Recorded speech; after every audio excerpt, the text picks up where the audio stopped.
தஞ்சாவூர் மாவட்டம் திருவையாறு அருகே ஒத்தக்கடை தெருவை சேர்ந்தவர் சத்யசீலன். இவர் திருப்பூரில் வேலை பார்த்து வந்தார். இந்நிலையில் விடுமுறைக்காக சொந்த ஊருக்கு வந்தவர் கடந்த 5ஆம் தேதியன்று திருவையாறு காவிரி ஆற்றில் நண்பர்களுடன் குளிக்க சென்றுள்ளார். அப்போது தண்ணீரின் வேகம் காரணமாக நீரில் அடித்து செல்லப்பட்டார். இதனை பார்த்த அவரது நண்பர்கள் உடனடியாக திருவையாறு காவல் நிலையத்திற்கும் தீயணைப்பு துறையினருக்கும் தகவல் தெரிவித்தனர்.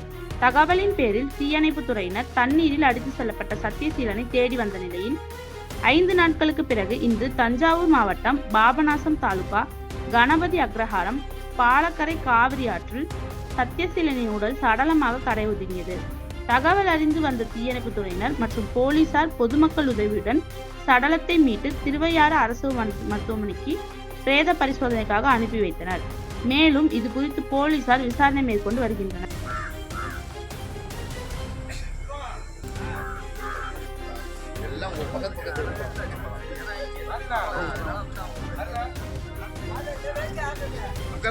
எல்லாமே